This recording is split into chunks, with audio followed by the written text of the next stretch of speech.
Revolution in China, bloodiest and most terrible of all. An entire civilization blown apart.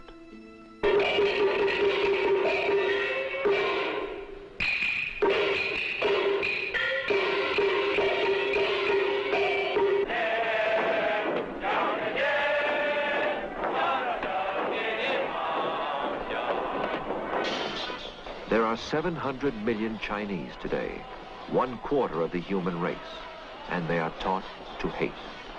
Their growing power is the world's greatest threat to peace and life. 50 years of torment bred madness. To deal with madness, we must understand its roots. See China's revolution through the eyes of those who were there. For 7 pivotal years, author-historian Theodore H lived in China, knew the men who now control her destiny. With him, we shall look back at a century of tragedy.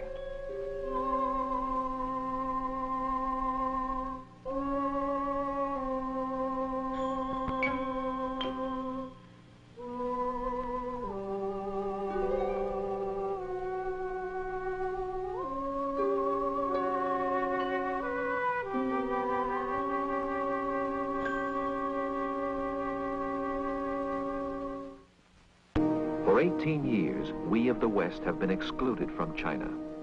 We can pace along this barbed wire border at Hong Kong and try to squint inside or strain out sounds, but all we hear is echo of disaster, past and present.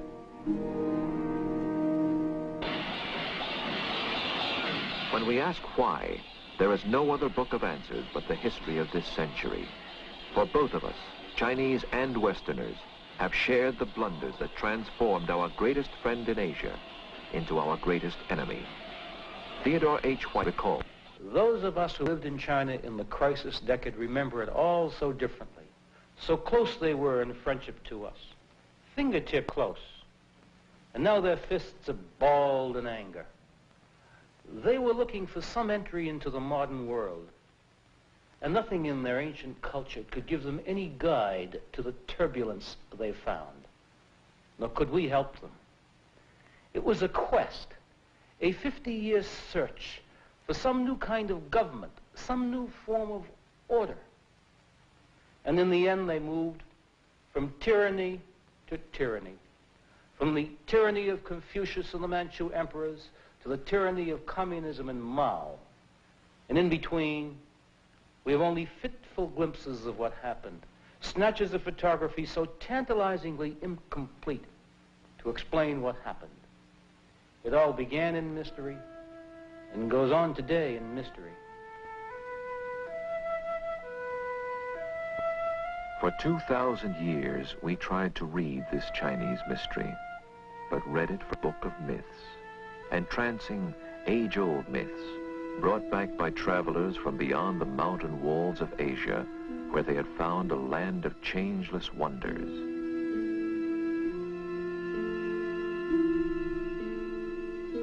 A strange serenity of spirit graced its hills with beauties. Bridges arched across the rivers as much to soothe the eye as help the wayfarer. The silent shriek of violence in art might catch attention, but that was echo of an anger we did not fathom.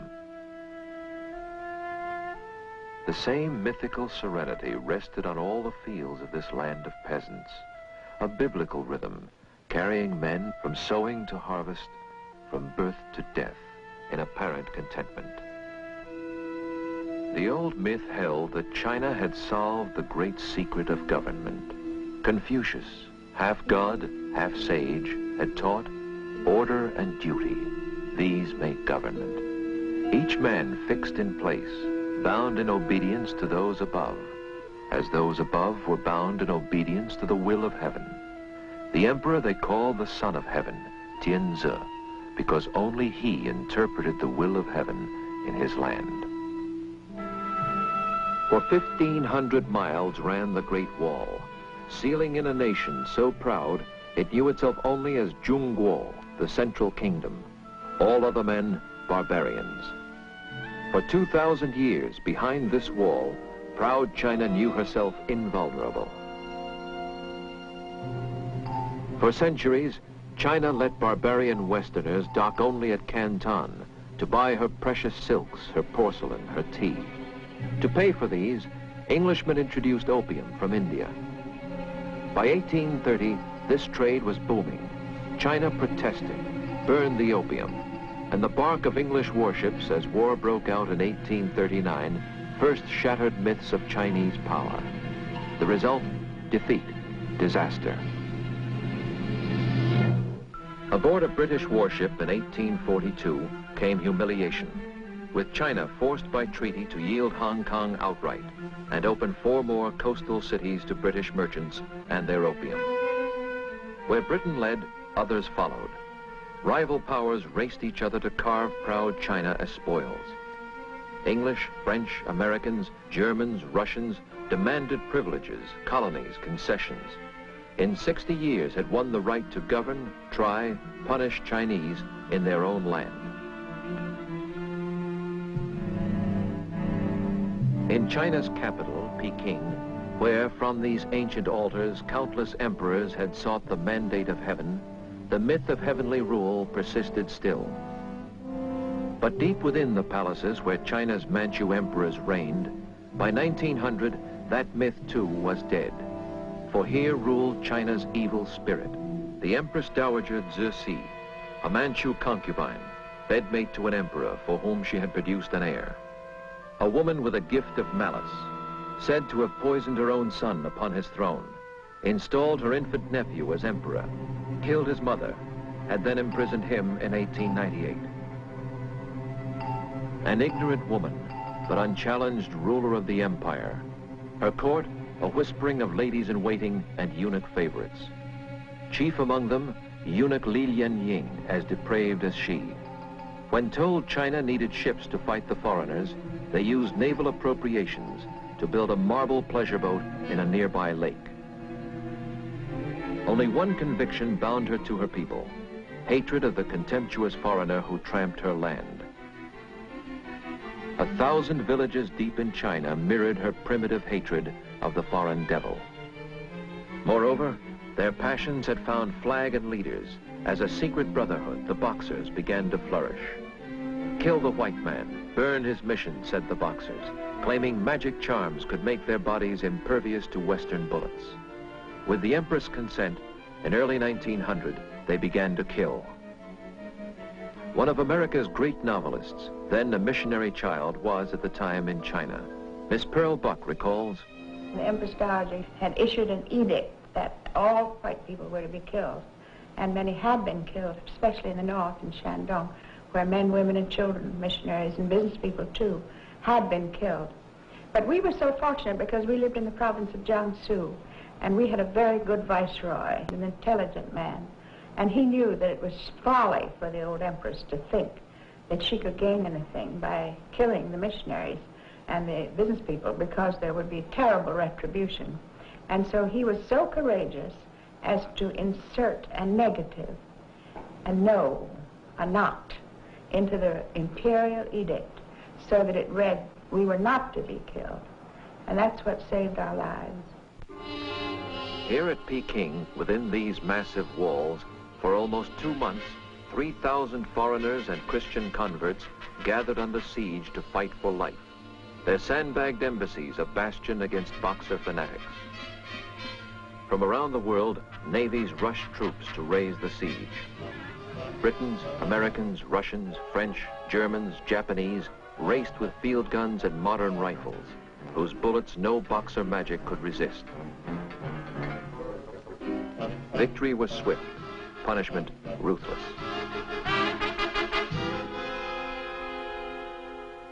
North to south, foreign force patrolled the country.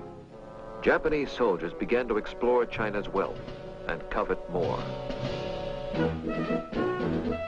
In the shadow of Peking's mighty ramparts, American soldiers tasted war on Asia's mainland for the first time and frolicked, China forever humbled.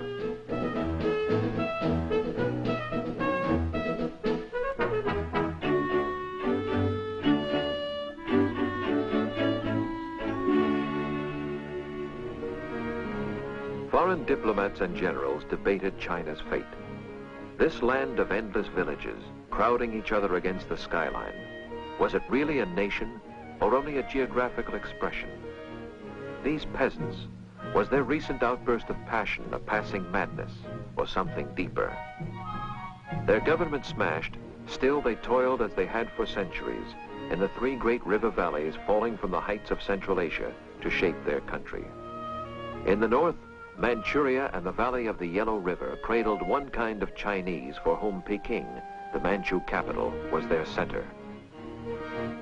Here, dry northern wheatlands rolled over an unknown treasure store of minerals which Russia and Japan both sought. In the center, the valley of the mighty Yangtze with its key cities, Shanghai, Nanking, Hankow, Chongqing, where British and American power turned the wheels of industry, oiled the way of commerce. In the south, the third valley, the West River flowing by Canton to empty at Hong Kong in the sea. In the steaming Southland, peasants stooped in paddies to plant rice and spoke a dialect no Peking Chinese could even faintly comprehend.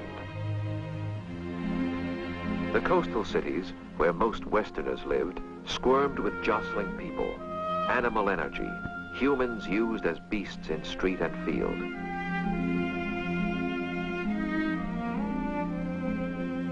Most still wore pigtails, forced on them a symbol of submission to the Manchu dynasty and its son of heaven. But within the old forbidden city, there was no government, no son of heaven. The aging Empress Dowager, her spirit broken by the Boxer War, lingered dying until 1908. And then, for all intents and purposes, the throne was empty, save for an infant of 3 years installed to sit in it. And then it vanished. Simply vanished. The Manchu dynasty disappeared overnight. Nothing like this has ever happened in all history. 2,000 years of tradition, the whole structure of the imperial Confucian political thought dissolving to dust. The Chinese give it a name and a date. They call it Shuangshi, double 10. The date being October 10, 1911, when a riot occurred in the Yangtze Valley which they couldn't suppress, and 5 weeks later, the regime had disappeared, the dynasty overthrown, never to reappear again in history. And out of this turbulence, there emerge two types of Asian leader, arch symbols, the man of guns and the man of ideas. And these two types, the gunman and the dreamer, have perplexed all our efforts in Asia for the 50 years since, and they still perplex and haunt all our policy even today. In Asian politics, gunmen rise first. General Yuan Shikai seized power at Peking, turned loose lesser generals to ransack provinces. Briefly, he gathered a puppet assembly, imported an American professor to write a constitution for a republic. But old ways were easier.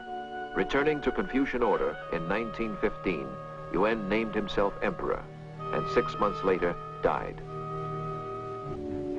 His rival, Sun Yat-sen, was the man of dreams. The dream of China, powerful, free of emperors and foreigners, made him from his youth a revolutionary. Students, teachers, merchants meeting in such secret headquarters joined his conspiracy. On postcards, he scrawled a rising sun, emblem of a new flag someday to be. For 20 years, he planned destruction of the Manchu tyrants, to see his dreams betrayed by Yuan Shikai. But his ideas were catching fire. In 1919, students throbbing to his fiery message, sick of chaos, furious at foreign pillage, angered by Japan's demands for more of China, filled the streets with protest riots. But students had no guns, ideas, no armies. Armies belonged to warlord generals, the heirs of Yuan Shikai. Power and force were theirs, whether trained to fight with Manchu broadsword or equipped with second-hand artillery. Laughable to Europeans, in China, such troops struck terror. Their purpose, simple, to rule by killing. For 15 years, a dozen regional overlords subdivided, morceled out provinces to lesser feudal warlords by the score. Warlord armies came in all shapes and weaponries, as colorful as such grotesque commanders as giant Zhang Sung Jiang of legendary sexual appetite, Yan Xishan, the treacherous drug addict, Wu Pei Fu, lover of flowers and gardens. They never thought if it rained, they thought it was foolish to go out in the rain and fight. So if it was a rainy day, you were quite safe and comfortable. And then, of course, they all usually began at a certain time. They seldom began before 10 o'clock after everybody got his good breakfast and all that. They always took off for lunch. And then by sunset, doesn't matter how hot the battle had been, when the sun set, everything stopped and quieted down for the night. So you could get a good night's sleep and be ready to fight the next day. China watched such troops in shame, craving order, knowing sorrow. Overlord in Manchuria was Jiang Zuolin. Beginning life a common bandit, this scheming marshal had learned to mock old Chinese law, flout all patriotic need. Bribed by Japanese industrialists, protected by their garrisons, his soldiers let the Japanese aliens exploit this northern treasure land at will. Even the best of warlords, Feng Yuxiang, the Christian general who baptized soldiers with a fire hose, insisting cleanliness is next to godliness, groped in vain to find a spark to unify his nation. In every valley, town, and village, men trembled at the sight of warlord soldiers. Death came by twitch of trigger, in gusts of senseless cruelty. And life became so cheap that death itself became a spectacle.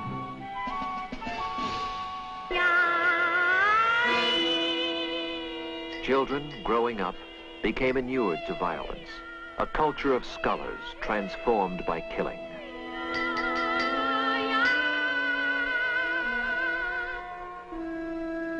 In flight from warlords, drought, and taxes, from loot and rapine, refugees knew that only in the colonies and concessions of hated foreigners could they seek safety.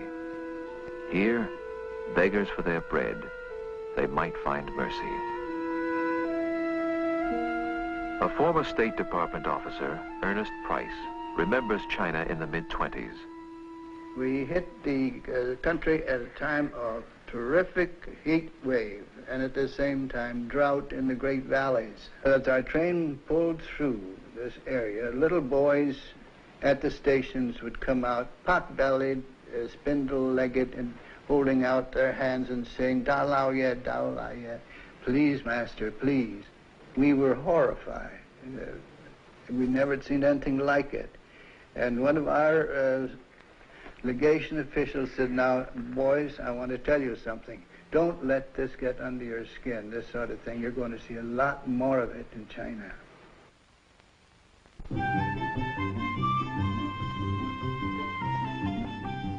In the western enclaves of the coast, life for foreigners went on unchanged. Here, the skyline walled from passing tourists, the site of Chinese anguish, while permanent expatriates returned each afternoon to homes of splendor, where countless servants made for master and his missy lady a sunlit way of life old China hands still mourn.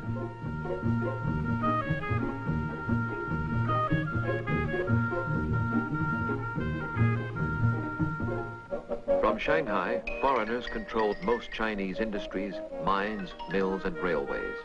They set her tariffs, collected taxes. Prosperity rested as it always had on foreign guns and gunboats, within whose shelter Western pleasures undisturbed rolled on. At racecourses and at resorts, Chinese appeared, as always, servants only. At Western clubs, the tinkle of ice in cocktails rose above the muffled sound of warlord guns outside.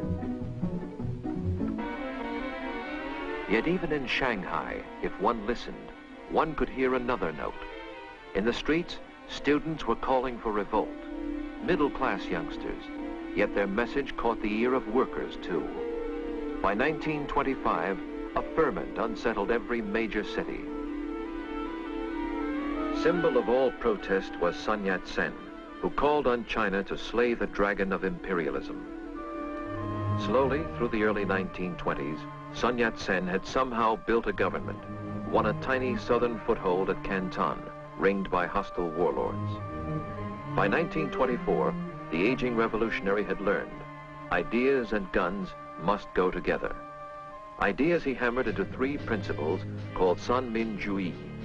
First nationalism, next democracy, then socialism. To his nationalist party, the Kuomintang, he now insists to conquer China, they must fight to throw the warlords and imperialists out. They will get guns, for he has found them. Spurned by the West, in 1923 he tells the New York Times, "We have lost hope of help from America, England, France. The only country that shows any sign of helping us in the South is the Soviet government of Russia." Flatly, this report concludes, the prevailing foreign estimate of Dr. Sun has been that he is a dreamer and therefore dangerous. Arch symbol of Russian help is Michael Borodin, veteran agent of the Comintern, who brings the guidance of the Bolsheviks to Sun's dreaming. Counseling, scheming, urging, the mentor communist becomes an all-pervasive influence, induces Sun Yat-sen to let the tiny Chinese Communist Party, 430 members, join Sun's nationalists. Sun gathers new-style Chinese officers to fight for country, not for loot. Of these, his favorite is Chiang Kai-shek. Sent hastily to Russia for training, Chiang soon returns, directs the Huampo Military Academy at Canton, where patriots are trained by Russians to officer armies that will give the dream fresh muscle. Some scholars say that at this point, the Chinese leader recoiled at communism, prepared to break with Russia. But no one knows, for in March 1925, death cuts across the revolution. Sun dies of cancer. Mandarins, scholars, warlords, soldiers file by his bier in homage. All claim his message as their legacy, scuffle for his mantle. A year's turmoil thrusts up the air. Sun Yat-sen's soldier favorite, Chiang Kai-shek. At 38, he seizes leadership at Canton headquarters of the Kuomintang. This man is known to Westerners only as a fiery nationalist and revolutionary. As he mobilizes under Sun's new flag, all China waits for him to strike against the warlords. July 9, 1926, Bei Fa march north. Against Chiang's slim divisions are marshaled 500,000 warlord troops. A political earthquake rends the land, for these are soldiers of a different kind. Fighting for a cause and country, they storm through villages and fields, victorious as much by spirit as by guns.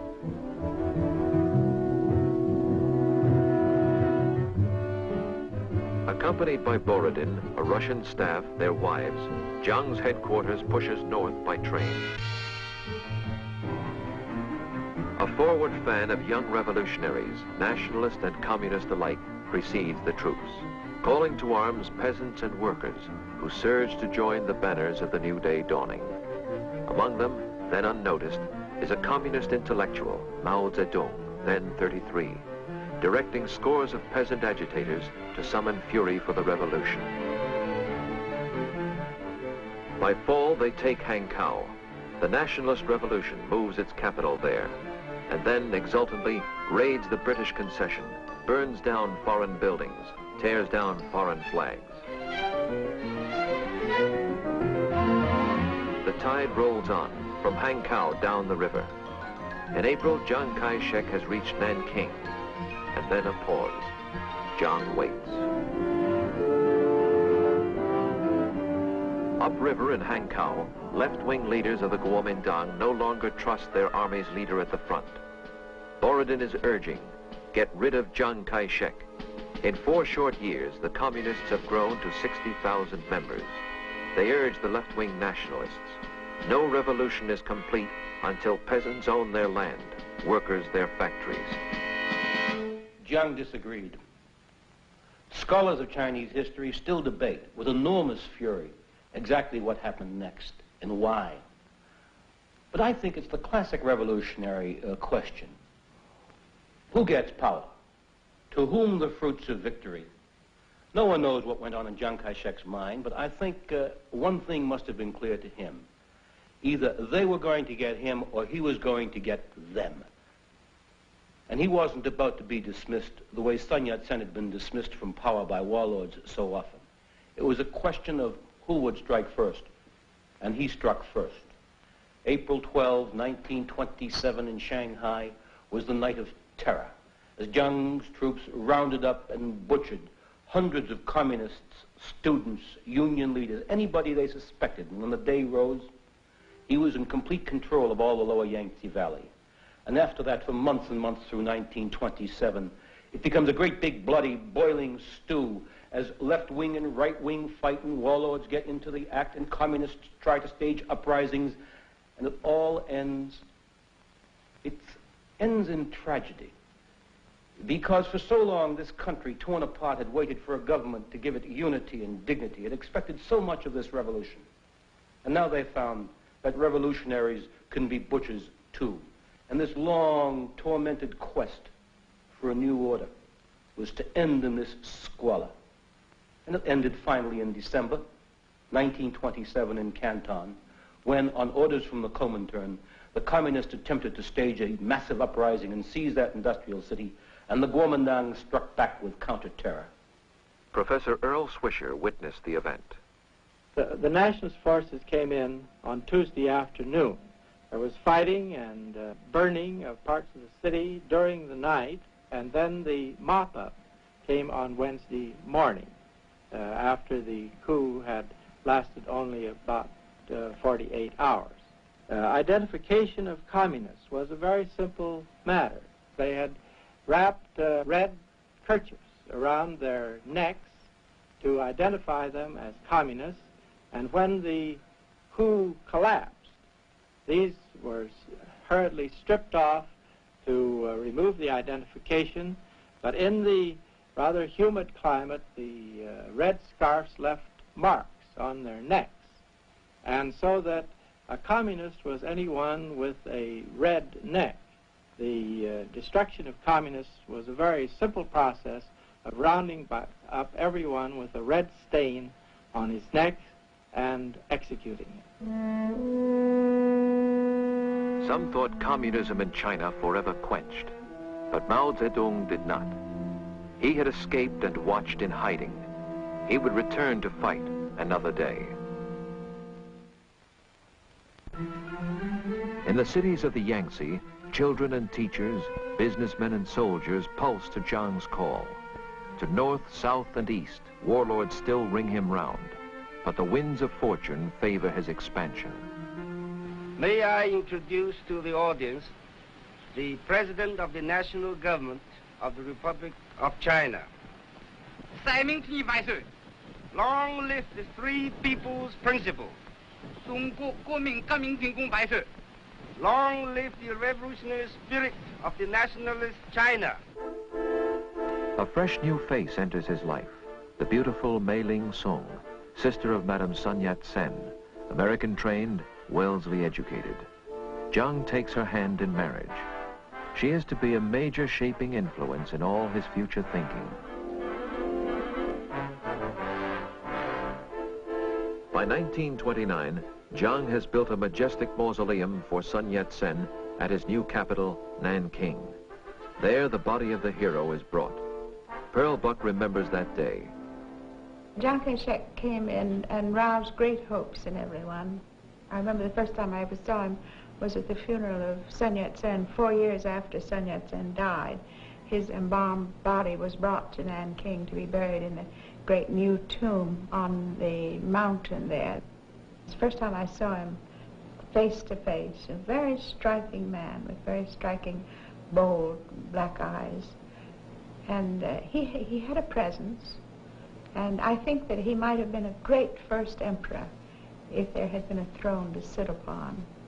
That was the tragedy, that the very structure of government was destroyed by the revolution, so that there wasn't a government, and he had to begin that government from the bottom, and he didn't understand government. He was a soldier, and he didn't know how to make a government, and he had plenty of advisors, most of them young PhDs, in the United States, very impractical and idealistic, and they didn't know how to make a government. And all the time he had the communists to fight, and he also had the Japanese threatening. And it was a very difficult situation. I'm never inclined to blame him. To Western eyes, this soldier's rule seems like the first firm government of China in many years. Jiang too was changing, for his wife, as much American in thought as Chinese, leads him to see the United States as friend, a source of loans and help. As new railways stretch their tracks across the country, the new Kuomintang order Jiang has brought begins to offer comfort and luxuries to the cities he controls. Industry booms, production soars. Engineers and young industrialists find, for the first time, careers opening to modern talents. Universities flourish, parade their graduates full of hope. In cities, department stores begin to offer Chinese taste of every modern wear. Modern dress takes subtle hold on Chinese fashion, while rich Chinese, in centers like Shanghai, begin enjoying privileges until now saved for foreigners.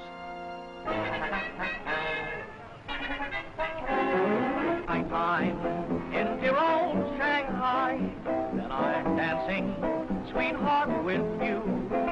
And in dear old Shanghai, in my arms, dear, away from home, dear, we'll let the rest of the world go by. We'll make love like I'm in old Shanghai. Not such froth, however, but the primordial appeal of Chinese nationalism is changing Asian politics. Even in Manchuria, the call of patriotism twinges the conscience of warlord Jiang Solin, causing him to flout his Japanese protectors. Traveling by rail in summer 1928, Jiang Solin meets his death. A Japanese plot, blasting him to bits, punishes him for what they call his treachery. His son, young Marshal Jiang Suliang, succeeds to power in Manchuria. This junior warlord knows he must serve Japan as puppet or go with nationalism. He chooses Jiang. In Japan, this switch sets off alarm. Military men control Japan. They mobilize. They must strike soon.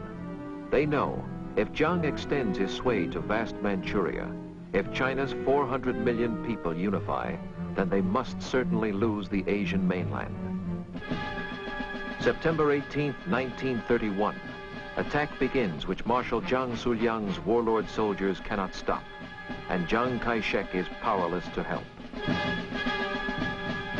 Striking simultaneously at half a dozen different points, the soldiers of Japan seize towns and rails.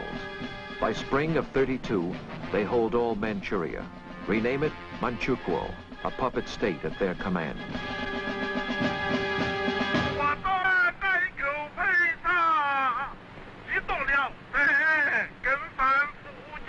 Rage sweeps China.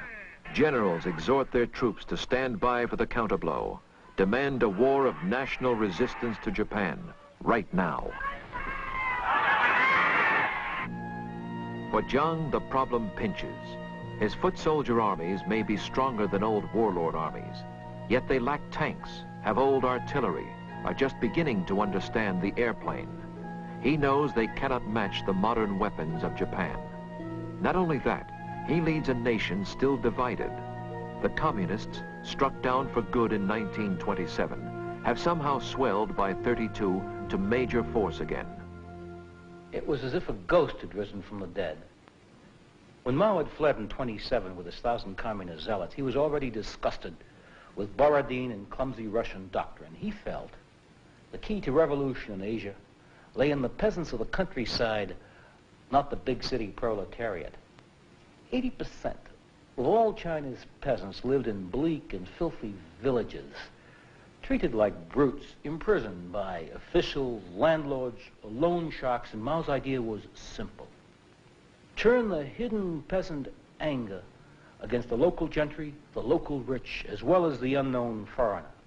Let terror claim revenge by stealth and night. Use pitchfork, guns, knives, grenades. Give guns to anger. And out of this idea, he created this black miracle of his, the doctrine of partisan warfare. Divide the land among the landless. Rip out roads, bridges, railways, so that formal armies will have to slog on foot, dissolve in garrisons, bog down. Transform the countryside into a total environment of hate. Let women, children, everyone, not be afraid to die. It was political warfare raised to the nth degree, and by 1932, he controlled a good chunk of the two provinces of Hunan and Jiangxi and claimed the loyalty of 9 million people. Jiang insists he cannot resist Japan unless he first has crushed this enemy within. From 1930 to 1935, he drives his troops to fight. His narrow military politics sees only one solution. Force must root out Mao's ideas with bayonets. With communism, no compromise.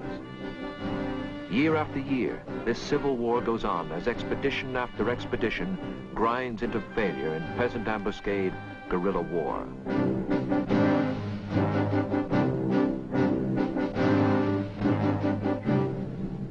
An American newsreel of the early 1930s innocently reports this nameless civil war. Troubled China turns on the enemy within her gates. These bombing planes of the Nanking government get ready to attack the rebel strongholds in Kiangsai. Contact!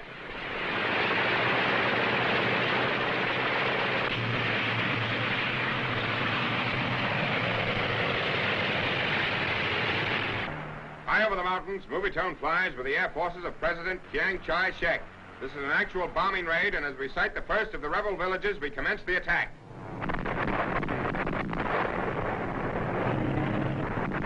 Chiang Kai-shek is making desperate efforts to unite the various provinces of China, many of which are torn by internal dissension. And if he can't do it one way, he tries another, including bombs.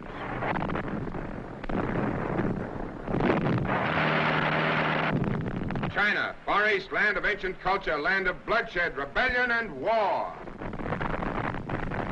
By 1934, Jiang has forged a blockhouse ring around Mao's communists, and squeezing ever tighter, feels certain they are trapped. One of the most amazing episodes in history. As Jiang squeezed, they oozed, dissolving into tiny bands, they oozed through his fingers. In October 34, 90,000 men and women set out. Not just an army, but a government, an idea, carrying all their records with them on these little yo-yo sticks on what they called the Long March.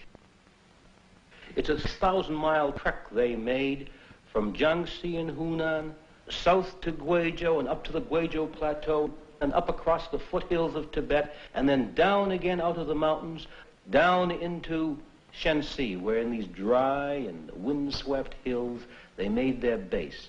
90,000 had set out. They arrived a year later in October 1935, 20,000 left, and there they were to dig in. This is how Westerners saw them in these yellow barren hills, where, calling peasants to their cars, they finally fended off Jiang's pursuit. In 1936, however, Mao's line changes. He calls for unity against Japan. Rich and poor must stand together. An end to civil war. Nationalist, communist, warlord, all must stand as brothers against the alien threat.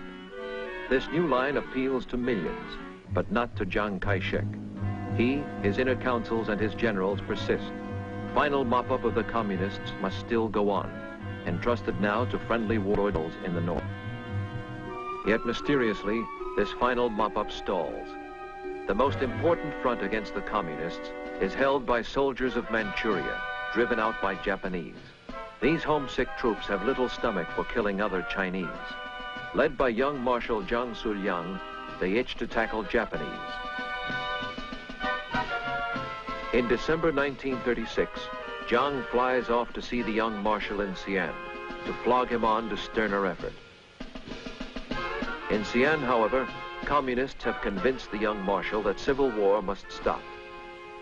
Then there happens one of those episodes that sound as if they were written in the book of make-believe. And again, we have no photographs because No one invites a photographer to witness a kidnapping, which was what happened next. Jiang was there to urge them to fight the communists, and on the night of December 11th, he was sleeping in a villa outside of town when he was awakened by gunfire. And the young marshal and his troops were shooting their way into his villa and trying to kidnap him. Jiang was in his nightshirt and bare feet. He slipped out the back way, tried to climb over the wall, fell. He hurt his back. He lost his false teeth. His feet were bleeding as he ran over the rocks, and the young marshal's soldiers caught him and brought him back. It sounds mad, but that's the way China was, and it got even madder, because when they brought him back, they invited the communists down from North Shanxi, and on December 15th, the communists, the young marshal, and Jiang all sat down to talk. The communists and the young marshal said to Chiang Kai-shek, "It's time to end the Civil War. We must all unite against the Japanese, or else." They could have killed him, but they didn't. And Chiang Kai-shek agreed. He would halt the Civil War, and he would form a united front against the Japanese. And so on Christmas Day, they gave him a plane, and Chiang Kai-shek and the young marshal flew down to Nanking to announce the Civil War was over. But Jiang had made no promises to the young marshal, so he imprisoned him immediately and kept him prisoner ever after, even to this day in exile on Formosa. Christmas 1936. At Nanking, members of the government await their president's return.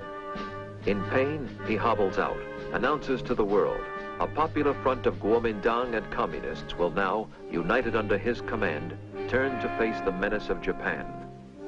Japan's imperial tradition has, however, a cardinal rule: always strike first.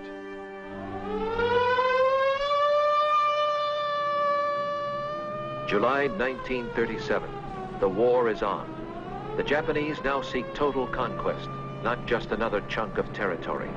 They blast the heart of China in the Yangtze Valley, with Shanghai first to take the shock. The Imperial Navy shells Shanghai at point-blank range. A century since Britain first blasted China open. A generation since the bloodshed of the Boxers. Babies have grown to manhood without a year of peace. For 25 years, China has lived with warlords, guns, and terror. But now it must drink deeper of the cup of bitterness.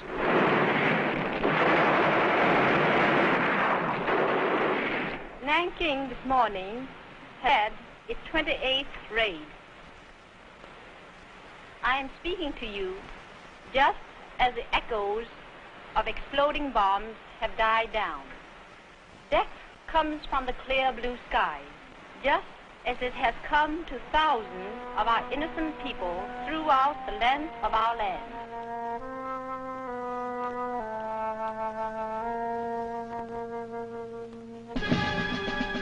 November, Shanghai falls. December, Nanking is sacked and raped. Through winter and spring 38, the Japanese push up the Yangtze, destroying the decade-long achievement of Chiang Kai-shek, ravaging the cities on which all future hope of nationalist China rests.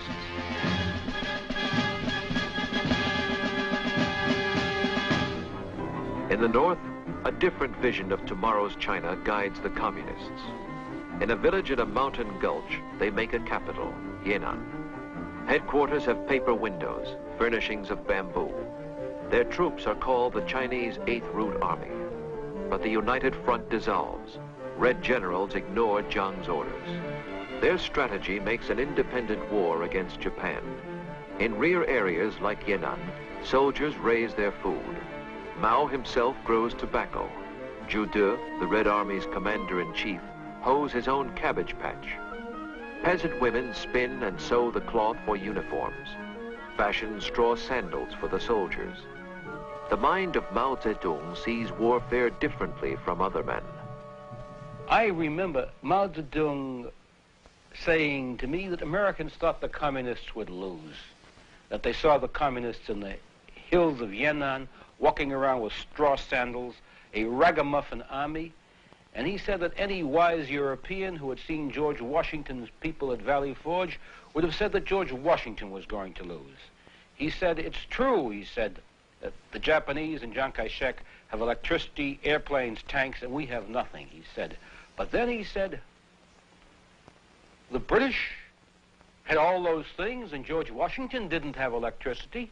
And yet George Washington won, and you suddenly realize with a start that Mao Zedong was not really sure of when and in what century electricity was introduced.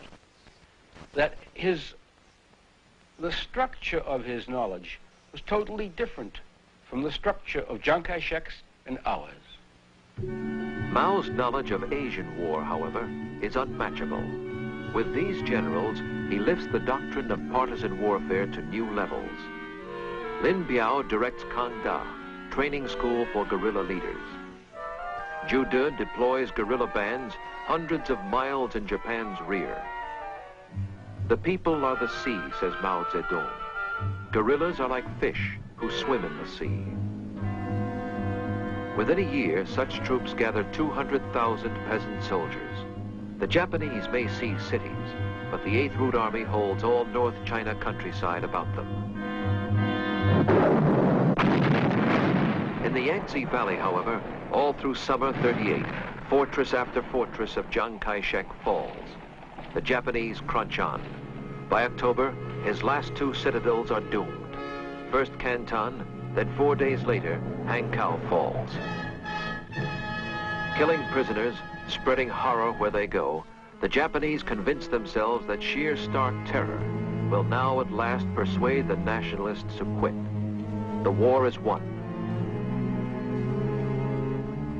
Yet still their prey eludes them. From Hankow, Jiang has planned retreat. His government is to settle at Chongqing, in China's deepest mountain fastness, Sichuan. The nationalists set out. Pack laborers salvage from the burning cities what few machines they can. Students haul away school libraries. Beyond the mountains lies the safety of the Sichuan Basin, its only entry by the cleft the Yangtze cuts.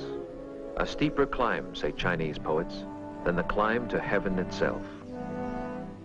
Retreat continues all through winter, expression of a will to fight that no disaster has diminished.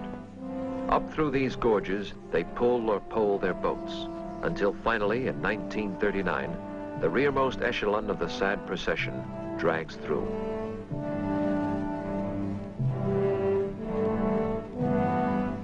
Behind, they scorch a trackless belt of no man's land to guard these last interior strongholds from the Japanese. Chongqing is now the wartime capital, a city of another age, almost unchanged in sight or smell or sound from Manchu China. And here, among these backward peasants, the government digs in. Spurning all Japanese peace proposals, the Chinese brace themselves for certain havoc. And in the spring of '39, it comes.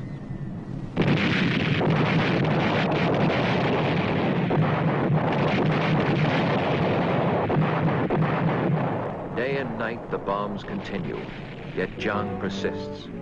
Powerless to strike back, Jiang knows only America can help. His diplomats in Washington seek aid. Yet, he has other troubles, too. It was about this time in 1941, at the height of the bombing, that I had my first talk with Chiang Kai-shek about the war against Japan and its strategy. And at the end, almost as an afterthought, he said, "Remember, the Japanese are a disease of the skin, but the communists are a disease of the heart." It seemed odd to me because at that time the Japanese were bombing the daylights out of both Chiang Kai-shek and the communists, both of whom were allied against the Japanese. But now in retrospect, it seems to me an almost prophetic remark, almost a vision of an apocalypse to come. Those whom the gods destroy, they first make mad. On December 7th, 1941, madness seizes the Japanese. Striking at Pearl Harbor, they hope to force America's consent to their conquest of China. Now China has a mighty ally. America's arms will soon be theirs. Geography destroys this hope. Supplies must crawl across the ocean to get to India, then be flown to China across the Japanese blockade. American pilots brave the topless Himalayas to fly the hump and carry what they can, yet average only a few thousand tons a month for the army of 4 million Chinese soldiers. Feeding an elephant with an eyedropper, an American veteran calls it. Discouraged Chinese leaders say, our arsenals make only 15 million bullets a month, just 4 per soldier. How can we fight? Americans discover there are other reasons for poor Chinese morale. Graft in their armies, generals corrupt, incompetent. The soldiers ill-shod, underfed, and sick. Major General Frank Dorn recalls his training mission at the time. A visiting American general from Washington asked me if he could see some Chinese troops marching on the road. So we drove out, and the first thing we saw, of course, was that the majority of the men had dogs of one kind or description, size, anything that they could have stolen along the way, on ropes, on leashes, on anything. And he smiled and said, here they are, the GIs the world over. They all love dogs. And I said, yes, they certainly love these. And he wanted to know what I meant by that. And I said, well, this is their rations. When they run out of rice and other food, the dogs go into the cook pots.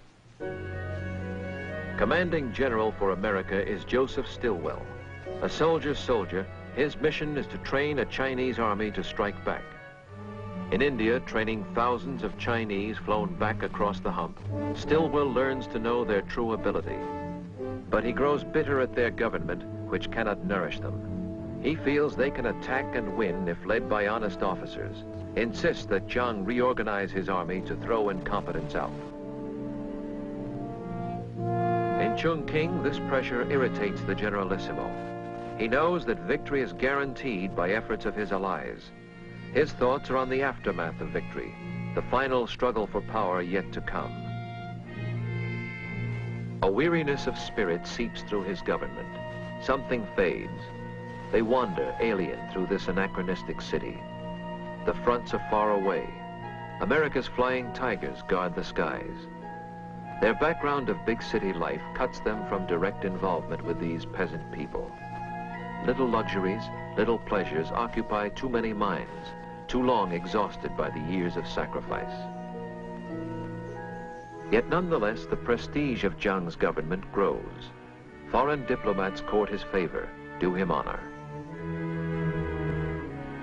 In 1943, at Cairo's Wartime Summit Conference, he sits with Roosevelt and Churchill, accepted now as equal of the great, consulted on the strategy of global war, assured of China's freedom, China's greatness in the post-war world. From Yennan's tawny hills, the communists watch all this and brood. Unrecognized by foreign powers, they know their strength is growing. Not foreign aid, but peasant emotions give power. And Mao too is hardening. Like Jiang, he thinks beyond the war to what must follow. 20 years of flight and fighting have toughened him to hardship. But his memory too is scarred. By Jiang, by white men, Russians and Americans alike. His troops swell daily behind enemy lines. His self-assuredness freezes to dogma.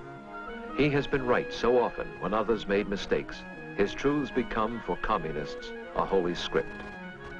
Colonel David Barrett, chief of the American military liaison team in Yan'an, watched all this and recalls, they emphasized that they had to give the troops political training because the political consciousness of the peasants who made up the Chinese Communist armies was very low. So therefore, they said, we have to give them political training.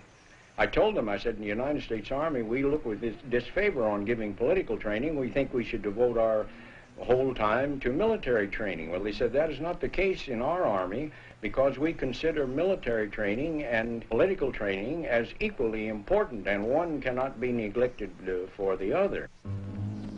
Zhu De agrees with Mao. Power is what comes out of a muzzle of a gun.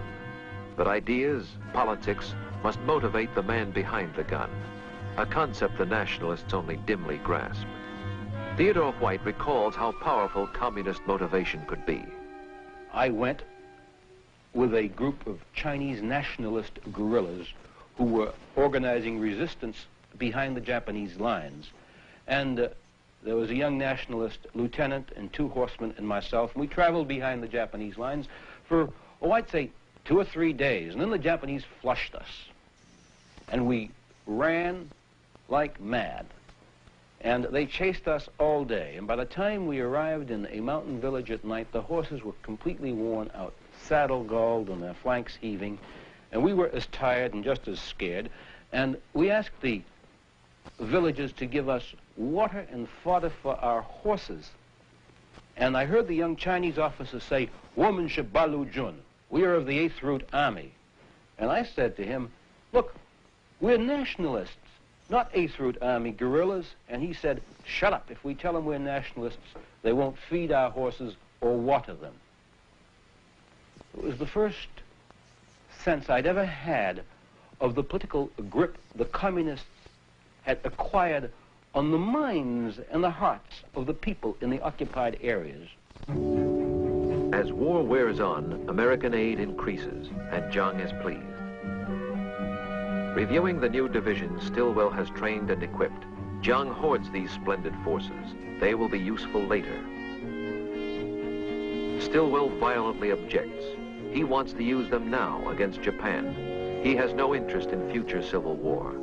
Stillwell feels unless Jiang purifies his government, not only is he no help in this war, but once the war is over, surely the communists will win.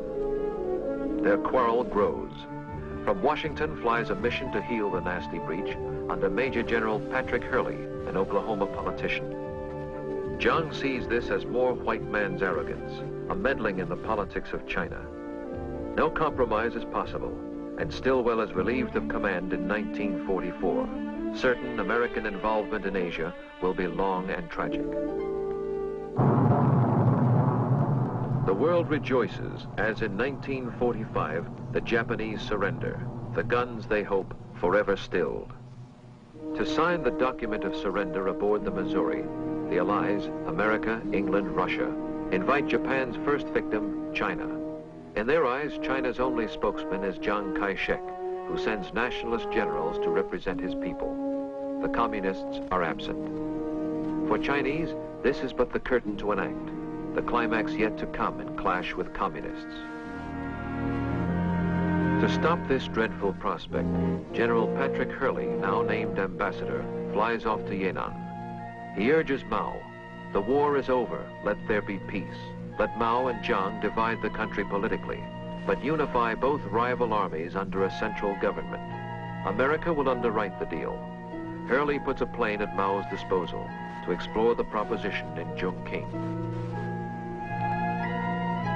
Thus, Mao arrives on the first plane flight he has ever taken. His safety guaranteed by Americans, this is his first face-to-face contact with the Kuomintang since the killings and uprisings of 1927. 6 weeks of negotiation will produce apparent agreement, as Jiang plays host to Mao before departure. The plans that lurk behind their smiles, however, deceive all Western eyes. For in the field, a race is on.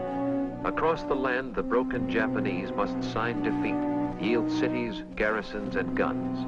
But which Chinese will take the guns and occupy the cities, communist or nationalist? The nationalists, with all the transport of America at their disposal, emplane their troops to seize the cities of the Yangtze Valley. This ease of movement will lead them on to larger appetite, dispersion of their forces up from the Yangtze to seize the cities not only of North China, but beyond, Manchuria with its vital industry and rails. Nor will the communists sit still.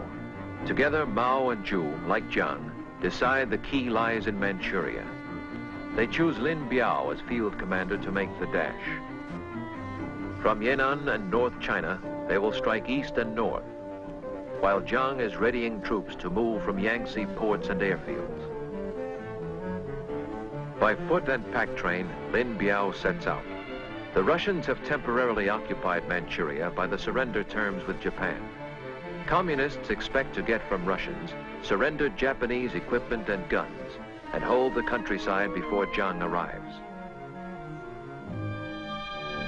The rumble of inevitable clash causes America to replace Hurley with General George Marshall. This architect of global victory is sent to save the peace, for which so brilliantly he labored. Received by Chiang Kai-shek, Marshall gropes for American solution to the bitter revolutionary surges of a strange Asian nation torn by barbarisms a generation old. To his Chongqing headquarters, he invites a communist delegation led by Zhou Enlai, chief communist negotiator, to meet with Chiang Kai-shek's spokesman. Marshall suggests, and they agree to, an American answer for China's groping search for order. A federal government peacefully permitting the two parties to govern provinces they now hold politically. Freedom of speech permitted everywhere, and disputes resolved by talk, not guns. In January 1946, both parties celebrate a truce with a handshake. No paper truce, however, can mend a nation ripped apart by 50 years of killing. Within 2 months, troops are on the move again.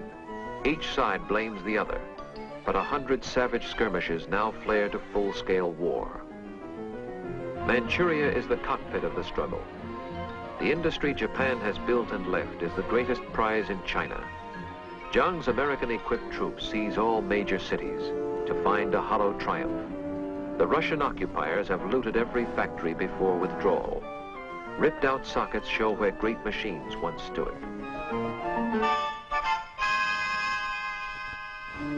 For Mao, the fighting in Manchuria is prelude to the climax of his theories. The day when guerrilla bands group into formal armies and shove frontal combat at a weary enemy. He fights for more than safety now. His ambition seeks to mold all China to his theories. I asked Mao Zedong what their policy was with regard to freedom of the press, and he said they believed in absolute freedom of press and absolute freedom of speech, and it wasn't going to be like Chongqing when they won. Everybody would have the right to say whatever he felt. There wouldn't be censorship the way Chiang Kai-shek had in Chongqing. So I said, you really mean that? And he said, of course we mean it.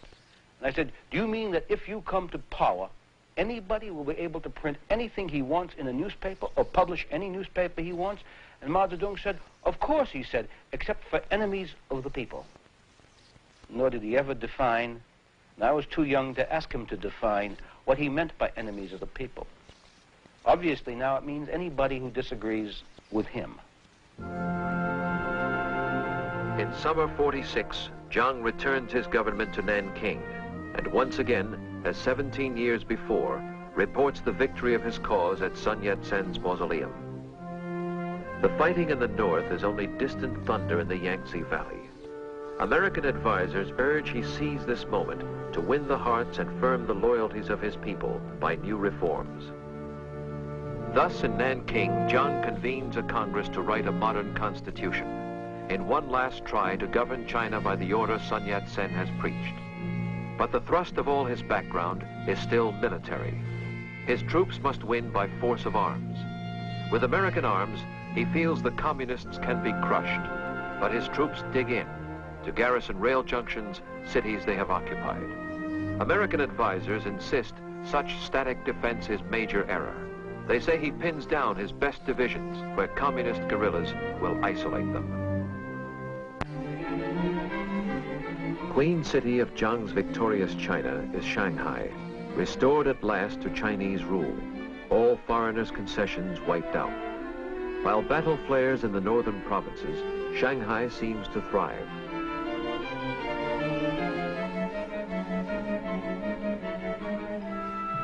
The long war's dislocation has filled the streets with hungry refugees and homeless laborers who offer muscle energy for little more than rice to feed them. But after 50 years of suffering, such sights are almost normal.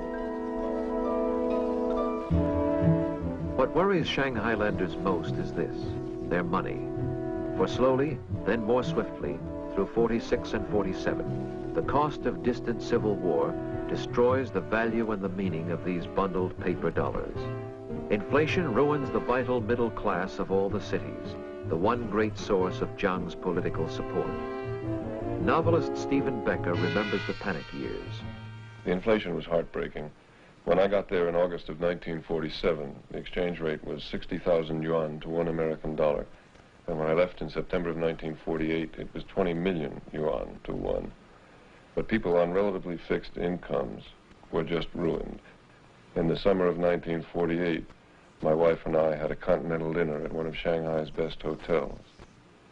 and the check came to 250 million yuan. Who lost China to the Reds, ignorant men will someday ask. But now, in 1948, sorrow scrawls its signature clear.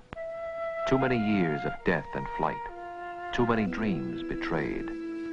In 50 years of barbarism, a gangrene of the spirit has set in, erasing pride and will and hope. Peace, whisper the communists to weary minds. Peace, an end to roaming. Now submit. Peace, they say, accept our mastery, and peace. Land, they say to landless peasants, refugees. Join us, they promise, and the land will be divided. All through China slip their cadres, calling meetings to share out the landlord's fields, which soon they plan to snatch away again. In summer 1948, Mao makes his master move. Assault by frontal armies in Manchuria. Guerrilla bands emerge from hiding, form up in full divisions, equipped with captured tanks, artillery, and guns. Jiang's garrisons are isolated by ruptured railways, hostile peasants. November 1948, Manchuria falls. Panic begins among the cut-off nationalist garrisons in North China. Surrendering by scores, then thousands, then full divisions, the equipment America has given them falls to the Reds. To America, her second homeland, flies Madame Chiang Kai-shek in November 48 to make a last appeal for further help. But Harry Truman has had enough. Reluctantly, he tells her American involvement must end. And now the nationalists, pursued by wrath, as they in years gone by did once pursue the communists, gather at Suzhou, last bastion guarding access to the mighty Yangtze's valley. For 2 full months, Jiang's troops fight on. In January, cut off, they must surrender. 500,000 soldiers lost. The communists pour south. His spirit heavy burdened, Jiang resigns his leadership, hoping other men may court the communists for better terms. On April 1st, the nationalists send emissaries to Peking to plead with Mao Zedong. But they have passed the point of no return. No mercy, say the communists. The new mandate of heaven requires all nationalists to lay down arms within 3 weeks. 3 weeks later to the day, the communists uncoil to cross the Yangtze. First target is Nanking, the hallowed capital of the Kuomintang. But in that capital, the will to fight has turned to dust. No man will stand the ramparts. Abandoning positions, troops trudge away as silent people stand and watch. Too many warring armies have passed this desolate way to make them want to fight for any faith or any politics. No mainland refuge now remains, and fleeing nationalists embark what troops they can to cross the ocean for the island of Formosa. Shanghai hears the message clearly as foreign businessmen board up their shops. Go now, go quickly, for communism marches. Take what you can, but flee. In pell-mell haste, the Western powers evacuate the city they have built, for good and bad alike must leave. The businessmen come for profit, as well as missionaries come to heal, must say goodbye, as out the Yangtze steams the last of Western influence, and farewell to a century.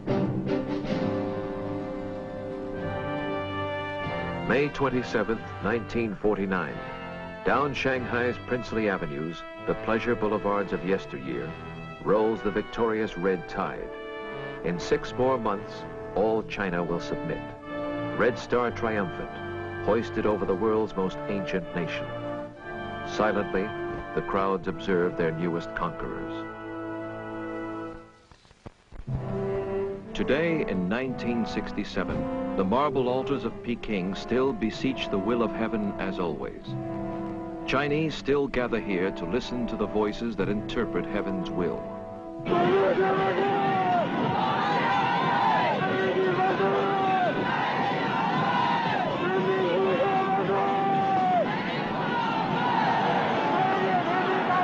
18 years, this man alone has tried to shape their thinking, has offered them his universal truths, a dogma changeless as Confucius, to freeze their muffled discontent and end their quenchless modern turbulence.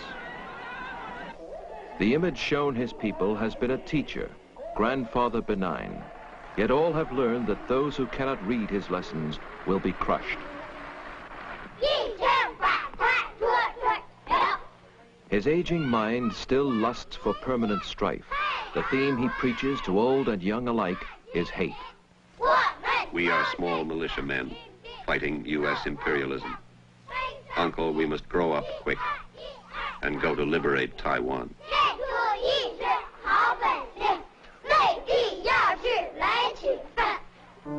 Taiwan, the object of their hate, we call Formosa. This rocky island, 90 miles off the mainland, has many meanings. To statesmen, it is the last remaining redoubt of the Kuomintang, where Chiang Kai-shek, with American arms, has re-equipped an army 600,000 strong and dreams reconquest. But Chiang is pawned to American policy. He cannot move these troops or fuel them unless America lets him do so. Now 80, Chiang Kai-shek bespeaks for mainland China another threat. To Formosa in his flight, Chiang has carried the ancient Imperial Museum of Peking, the treasures of 800 years of Chinese art, symbol of another China, beauty past. It is this echo of the past that has bedeviled Mao, who seeks erasure of all past. Yet how Mao's struggle goes, we cannot tell. At the American consulate in Hong Kong, there are cascades, mountains, piles of translations that come in from the Chinese. And these are sandy, gritty, gravelly little bits of information that are meaningless because we don't know who does what to who in Peking. We don't know how they think or how they make up their mind, because no matter how hard we study China, we cannot predict such a thing as the Great Leap Forward in 1958. We can't predict such a thing as the Red Guard purge of 1966. It's as if there were a struggle of sea monsters going on, deep, deep beneath the surface of our vision, and only these bubbles come to the surface to tell us that these are terrible struggles, but we don't know what they're struggling about. Today, in total ignorance, we strain to know of China, as once our ancestors strained to peer across the mysterious wall, not knowing myth from fact. We know industry grows. Steel production swollen 10 times to 12 million tons a year. Light industry soaring. But what comfort it gives the people, we cannot judge.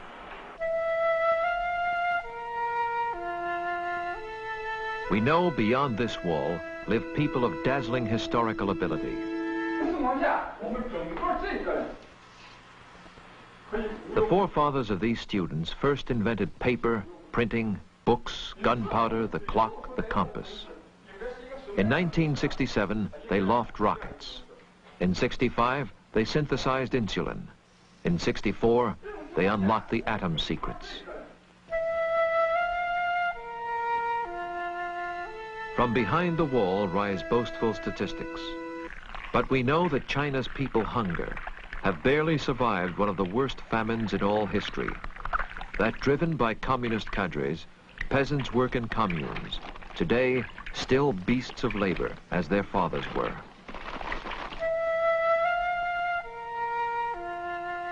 Within these walls, tyranny has tried to reach beyond the body, to the inner recesses of the soul. I woke at midnight and saw my little brother smiling. I asked him why he smiled, and he said, I dreamed of Chairman Mao.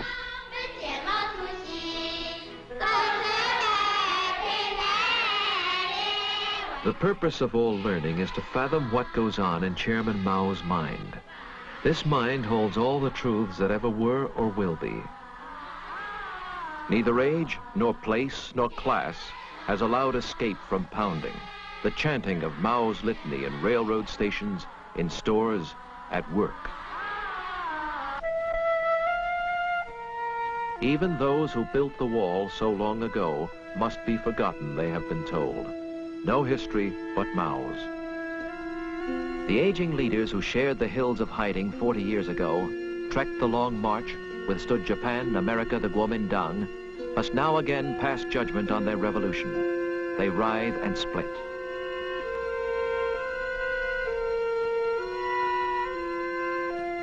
Within these walls they clash. They seek replacement for a chief whose triumphs make him think himself the voice of heaven, the universe.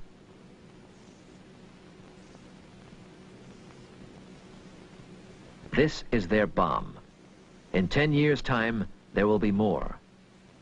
The nightmare problem of our time shapes clear: to reach the minds of Mao's successors with reason, before unreasoning bombs take up the dialogue.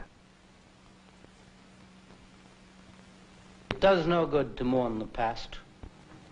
We pass along a road of time which, always turning, never brings us back to the crossroads marked again. Perhaps we should never have disturbed the slumbering civilization of China, or else wake of itself and reach for us.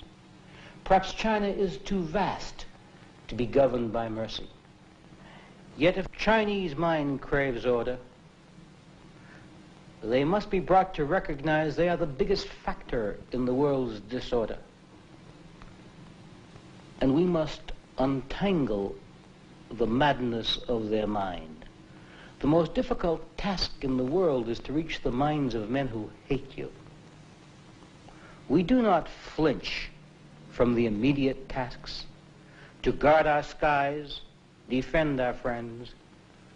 We cannot flinch from tomorrow's task, to reach the mind of China. We race today to reach the moon.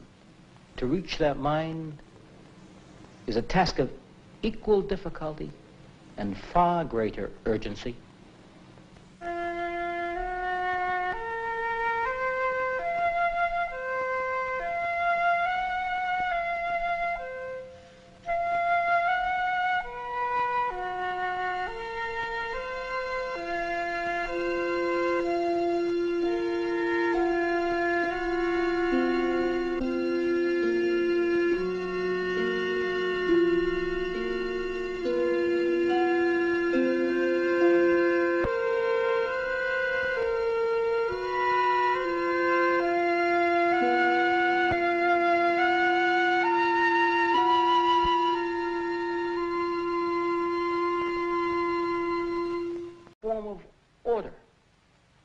And in the end, they moved from tyranny to tyranny, from the tyranny of Confucius and the Manchu emperors to the tyranny of communism and Mao.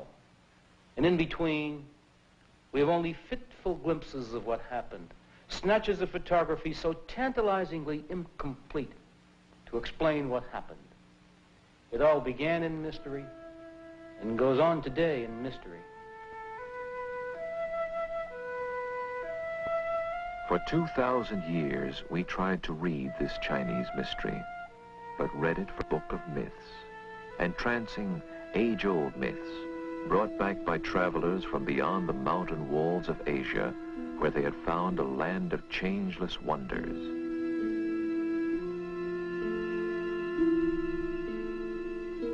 A strange serenity of spirit graced its hills with beauties. Bridges arched across the rivers as much to soothe the eye as help the wayfarer. The silent shriek of violence in art might catch attention, but that was echo of an anger we did not fathom. The same mythical serenity rested on all the fields of this land of peasants, a biblical rhythm carrying men from sowing to harvest, from birth to death, in apparent contentment. The old myth held that China had solved the great secret of government. Confucius, half god, half sage, had taught order and duty. These make government. Each man fixed in place, bound in obedience to those above, as those above were bound in obedience to the will of heaven. The emperor they called the son of heaven, Tianzi, because only he interpreted the will of heaven in his land. For 1,500 miles ran the Great Wall, sealing in a nation so proud it knew itself only as Zhongguo, the Central Kingdom. All other men, barbarians. For 2,000 years, behind this wall, proud China knew herself invulnerable. For centuries, China let barbarian Westerners dock only at Canton to buy her precious silks, her porcelain, her tea. To pay for these, Englishmen introduced opium from India. By 1830, Miss Pearl Buck recalls, the Empress Dowager had issued an edict that all white people were to be killed, and many had been killed, especially in the north, in Shandong, where men, women, and children, missionaries, and business people, too, had been killed.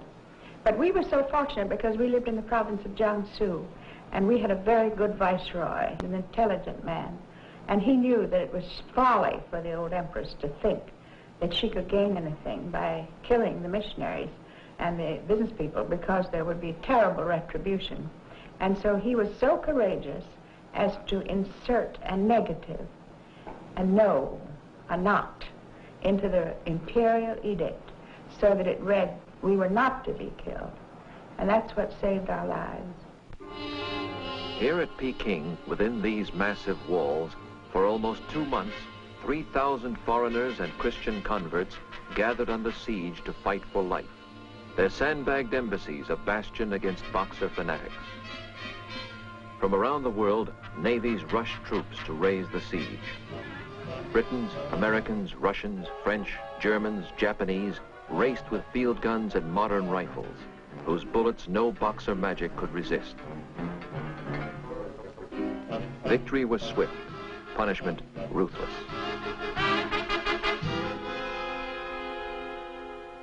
North to south, foreign force patrolled the country. Japanese soldiers began to explore China's wealth and covet more. In the shadow of Peking's mighty ramparts, American soldiers tasted war on Asia's mainland for the first time and frolicked, China forever humbled.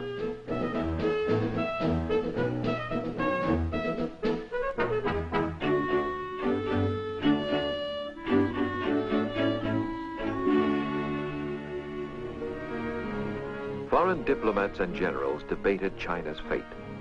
This land of endless villages, crowding each other against the skyline, was it really a nation or only a geographical expression? These peasants, was their recent outburst of passion a passing madness or something deeper? Their government smashed, still they toiled as they had for centuries in the 3 great river valleys falling from the heights of Central Asia to shape their country. In the north, Manchuria and the valley of the Yellow River cradled one kind of Chinese for whom Peking, the Manchu in China, bloodiest and most terrible of all. An entire civilization blown apart.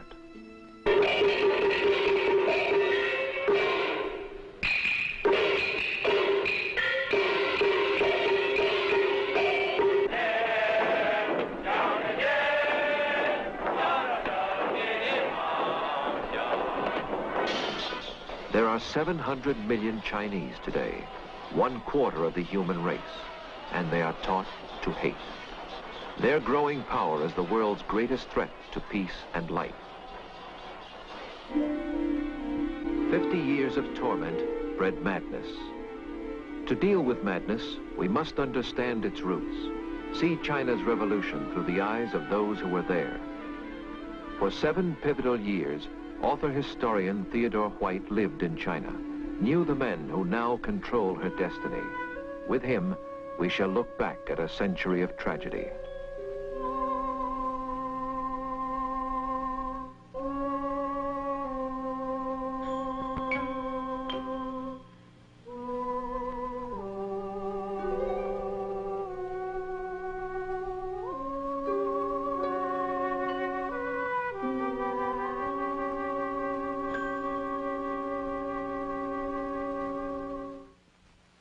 For 18 years, we of the West have been excluded from China.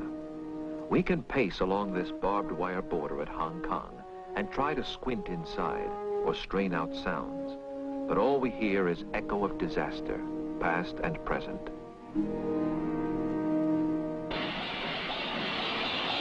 When we ask why, there is no other book of answers but the history of this century. For both of us, Chinese and Westerners, have shared the blunders that transformed our greatest friend in Asia into our greatest enemy. Theodore H. recalled. Those of us who lived in China in the crisis decade remember it all so differently. So close they were in friendship to us, fingertip close. And now their fists are balled in anger. They were looking for some entry into the modern world, and nothing in their ancient culture could give them any guide to the turbulence they found, nor could we help them. It was a quest, a 50-year search for some new kind of government, some new... Capital was their center. Here, dry northern wheatlands rolled over an unknown treasure store of minerals, which Russia and Japan both sought. In the center, the valley of the mighty Yangtze with its key cities, Shanghai, Nanking, Hankow, Chongqing, where British and American power turned the wheels of industry, oiled the way of commerce. In the south, the third valley, the West River flowing by Canton to empty at Hong Kong in the sea. In the steaming Southland, peasants stooped in paddies to plant rice and spoke a dialect no Peking Chinese could even faintly comprehend. The coastal cities, where most Westerners lived, squirmed with jostling people, animal energy, humans used as beasts in street and field.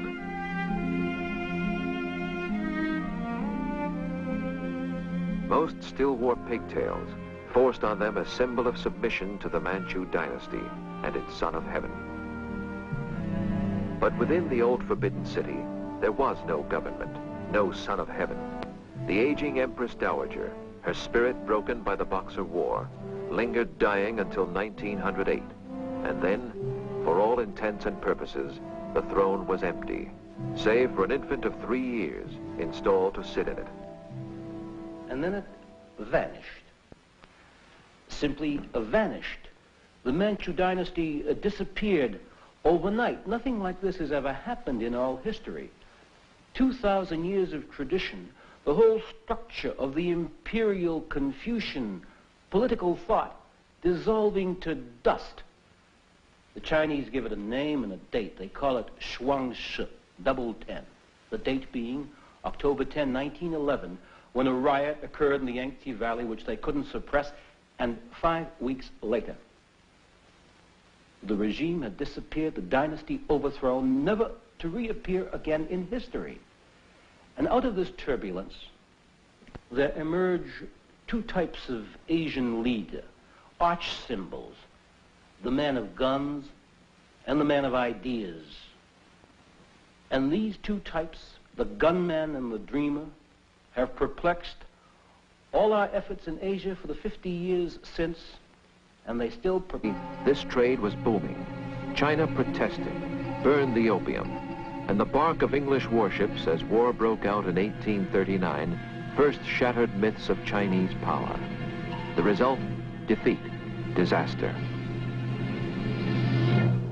Aboard a British warship in 1842 came humiliation, with China forced by treaty to yield Hong Kong outright and open 4 more coastal cities to British merchants and their opium. Where Britain led, others followed. Rival powers raced each other to carve proud China as spoils. English, French, Americans, Germans, Russians demanded privileges, colonies, concessions. In 60 years had won the right to govern, try, punish Chinese in their own land. In China's capital, Peking, where from these ancient altars countless emperors had sought the mandate of heaven, the myth of heavenly rule persisted still. But deep within the palaces where China's Manchu emperors reigned, by 1900, that myth too was dead. For here ruled China's evil spirit, the Empress Dowager Cixi, a Manchu concubine, bedmate to an emperor for whom she had produced an heir. A woman with a gift of malice, said to have poisoned her own son upon his throne, installed her infant nephew as emperor, killed his mother, had then imprisoned him in 1898. An ignorant woman, but unchallenged ruler of the empire. Her court, a whispering of ladies-in-waiting and eunuch favorites. Chief among them, eunuch Li Lianying, as depraved as she.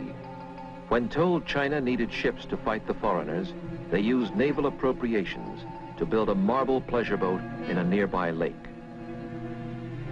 Only one conviction bound her to her people, hatred of the contemptuous foreigner who tramped her land. 1,000 villages deep in China mirrored her primitive hatred of the foreign devil. Moreover, their passions had found flag and leaders as a secret brotherhood, the Boxers, began to flourish. Kill the white man, burn his mission, said the Boxers, claiming magic charms could make their bodies impervious to Western bullets. With the Empress' consent, in early 1900, they began to kill. One of America's great novelists, then a missionary child, was at the time in China.